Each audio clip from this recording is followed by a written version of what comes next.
we just had a Nintendo Direct lately, and we've been talking about all these different things that have been in the Direct, and we kind of just wanted to go over some of the biggest things. Some of the biggest things in the Direct were, of course, Princess Peach Showtime, which, at least from my perspective, more looks like a sequel to the Super Princess Peach game on the DS. At least that's what I'm hoping it is. It looks kind of promising. I hope it does good. I never played that, so I have no idea what you're talking about. Yeah, it was just a game on the DS. Right. I never played it. I don't know. I think I have a cousin who has it. I don't know. But other than that, then we have F-Zero 99. I know that there were a lot of people leaking things about F-Zero and things hopefully happening with F-Zero soon. But I thought that they'd like remaster something like, you know, F-Zero GX, but apparently they went for the whole like Tetris 99 thing and did that. So that's fun.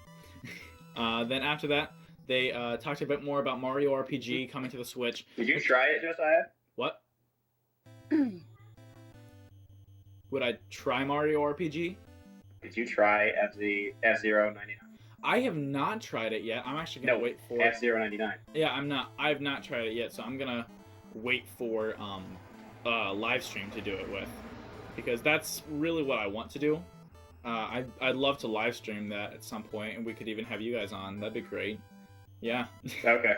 Cool. But yeah, then we got Mario RPG, one of the greatest SNES games of all time, coming to the Super Nintendo. That'll be great. I've always wanted to see a remastered Mario RPG. One of my biggest gripes with the game is it looks kind of weird, but if you can get past the visuals, it's fine. Then after that, the Mario vs. Donkey Kong. Yeah. It looks pretty good. I'm going to say it looks pretty promising. I'm excited for the game. I don't think it's going to be the worst. I think it's going to be pretty good. Then Josiah. Yeah. That game looks like it's for like 7-year-olds. You know what I'm saying? The thing with the Mario vs. Donkey Kong series is it was already a pre-established series and they're remaking it. It was originally, what was it, on like the GBA or the DS? Something like that. It was on one of those systems. And I think they're remastering the original game. So that's what this is. I mean, sure, it was a game not meant for really older people. Okay. I don't want to say older people. But yeah, it was mainly just meant for kids, not really adults. But then again, that's also what Nintendo really is. It's not really an adult-based series or franchise. Like us older people, adults, older people, and like old people. Yes, I am adult. Then after that, here's one of the weirdest ones. Luigi's Mansion 2 HD. Why? Why that name? You already had a great name. You already had Dark Moon HD. Why call it Luigi's Mansion 2 HD? That is one of the worst things I can think out of the entire thing. That is... But, if you can get past the name, I think the game's going to be pretty good. I think that what they should do is they should also port the original Luigi's Mansion to the system, so then they have all the Luigi's Mansion games. Kind of like what they did with Pikmin 4, how they put 1 and 2 on there the same day. I don't know if they'll do that. I hope they do, because I think it'll be a good game. Maybe they'll even add a bit more DLC. I don't know. That might be fun. I think they just need to port everything to the Switch. Technically, that's already happening. I think that's going to be... what they really need to do, because as the Wii U is gone, the Wii U has no purpose at this point, and they're just trying to get all the good games off of that system and putting them onto the Switch, and hopefully some of these games will also be ported to their next Nintendo system, which is at least what I'm hoping. And then after that, WarioWare Move It, the next quote-unquote evolution of the WarioWare franchise. I'm excited for that. I always liked WarioWare. I played a lot of WarioWare Gold on the 3DS. That was a game that I really, really enjoyed. That I just loved, kind of.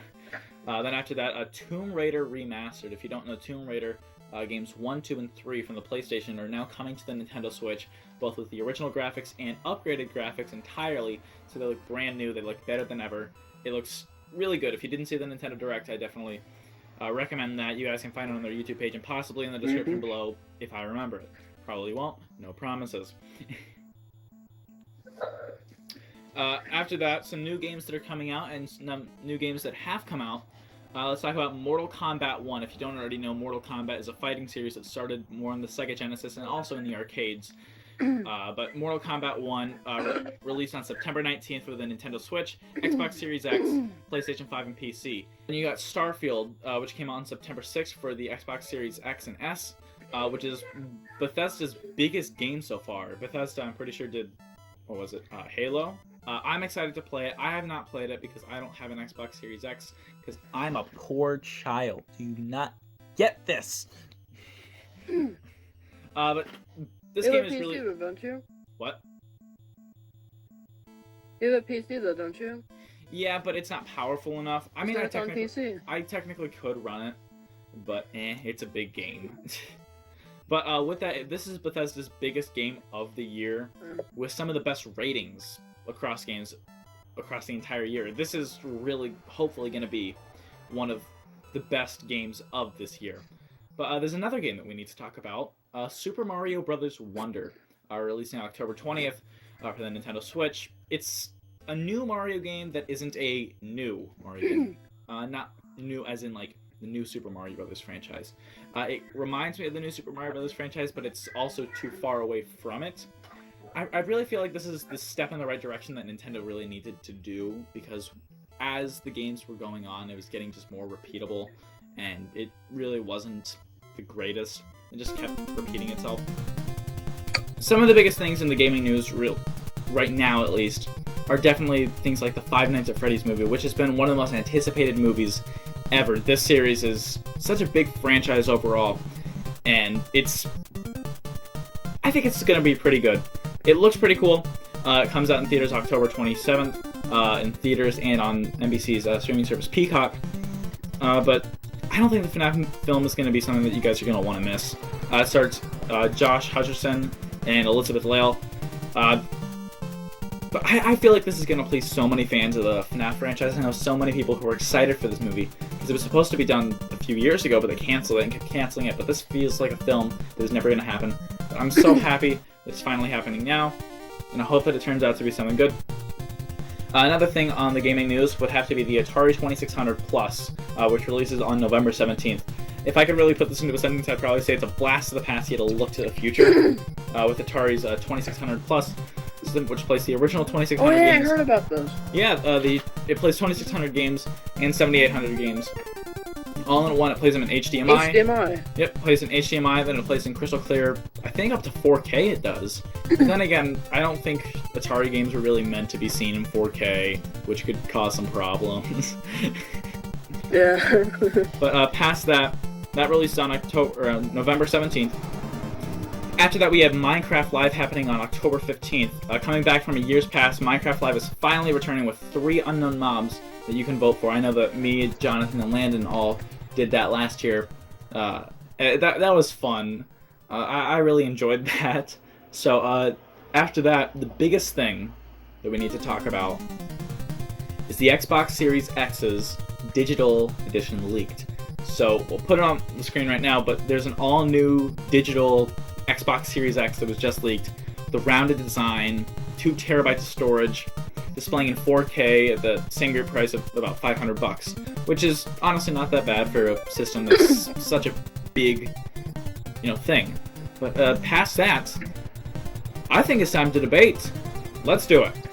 So, we're going to do our debates now. So I have Nintendo, Landon has Xbox, and Jonathan has PlayStation because he got last dibs. So Xbox, they have the best games in my opinion because they use all of the things that the new Xbox supports, like Forza Horizon 5, for example. It looks nice, it runs good, it doesn't lag, and the game is fun. I'd say there are only a few exceptions to this, like Starfield, but other than that, all of the games work perfectly, and in my opinion, they have the best game library. PlayStation has some pretty fire first-party games on its consoles. According to ScreenRant.com, Bloodborne is the best first-party game on the PS4. Other super awesome games include The Last of Us, God of War, Uncharted, and of course Spider-Man. These games are considered some of PlayStation's best games. In the third-party category, we've got Rayman Legends, The Elder Scrolls V Skyrim, Elden Ring, Red Dead Redemption 2, and Grand Theft Auto 5. There's a literal slew of awesome games on here, not to mention the amount of hidden gems in the PS Store. The console is full of epic games you should try if you have a PlayStation. Sony has definitely articulated their games to be for a more mature audience, but that doesn't mean they don't have games for kids. According to the official PlayStation website, EA Sports, FIFA 22, NBA 2K Playgrounds, MLB The Show 22, Everybody's Golf, an absurd amount of LEGO games, Minecraft, of course, Sonic Colors Ultimate, It Takes Two, SpongeBob SquarePants Battle for Bikini Bottom Rehydrated, Dragon Quest Builders 2, and so many more are on the console. PlayStation definitely doesn't disappoint on kids games. Their first parties may not be great kids games, but they don't disappoint with a slew of other games perfect for kids of all ages. So Nintendo is known for its innovative and unique game concepts. Games like Mario Kart, Splatoon, and Zelda constantly push the boundaries of gameplay and creativity, offering experiences that you just can't find on PlayStation or Xbox. Nintendo's library is rich in family-friendly games suitable for all ages. It has a strong commitment to creating games that can be enjoyed both by kids and adults, fostering a sense of inclusivity that might not be as prevalent on other platforms. Nintendo has some of the most beloved and enduring gaming franchises in history, ranging from Mario, Zelda, and Pokemon. These titles have a dedicated fan base and consistently delivered exceptional gaming experiences over the years. Nintendo's focus on local multiplayer and couch co-op gaming provides a social and communal experience that PlayStation and Xbox often lack. Games like Mario Party or Super Smash Bros. Are perfect examples of this. So, Xbox has, since as it came out, it's had like the best graphics of any console yet. It can do 4K at 120 FPS, it has HDR, it has ray tracing, and it can even do 8K. The Xbox Series X has a disk drive and the Series S does not. And the Series X has 12 teraflops of graphics power and the Series S only has 4. When it comes to specs on the PlayStation 4 and PlayStation 5, you really can't get any better on a gaming console. Nintendo's consoles are always underpowered in comparison with its competitors. In terms of PlayStation 5 versus Xbox X, TrustedReviews.com has this to say. The PlayStation 5 features more storage space and a more powerful GPU, making it the better option in terms of graphics. And I just said this, when it comes to specs, Nintendo is completely out of the question, being slammed by Xbox and PlayStation every time. Sorry, Josiah. Thank you. Nintendo's consoles like the Nintendo Switch offer a unique blend of home console and portable gaming. The flexibility is unmatched by PlayStation and Xbox, allowing gamers to take their favorite titles wherever they go. The only time Xbox has ever done this was with Xbox Game Pass, streaming their games to their phone or laptop, which was usually buggy and had a lot of input lag.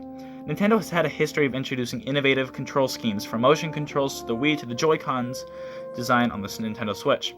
Nintendo's hardware is often praised for its durability, making it suitable for a wide range of gamers, including younger gamers. This durability can be especially appealing to parents. A great example of this was back in the Gulf War when a Game Boy survived a bombing and still worked. Nintendo often caters to niche gaming interests with unique peripherals and gaming experiences. For example, the Nintendo Labo kits offer a creative and educational experience not found on other platforms.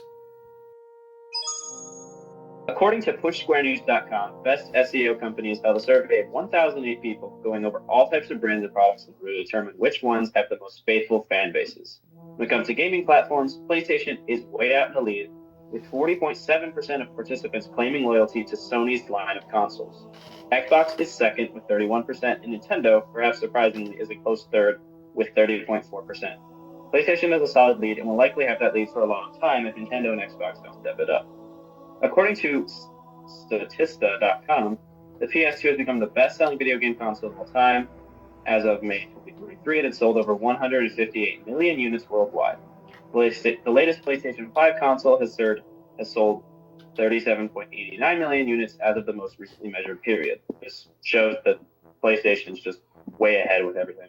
They have 2 consoles in the top few consoles. Nintendo is one of the most loyal and enthusiastic fan bases in the gaming world. Fans often have a deep emotional connection to Nintendo franchises, leading us to a strong community and engagement and support. Nintendo's fan base is often seen as more inclusive and welcoming to all gamers of all backgrounds and skill levels. Nintendo games often have a unique ability to bridge generational gaps. Parents who grew up playing Nintendo games often introduce their children to the same franchises, creating a sense of nostalgia and continuity. Nintendo's characters and franchises inspire a thriving cosplay and fan event culture, creating opportunities for fans to come together and celebrate their shared love for Nintendo games. The amount of Xbox Series X and S's sold is about 21 million worldwide.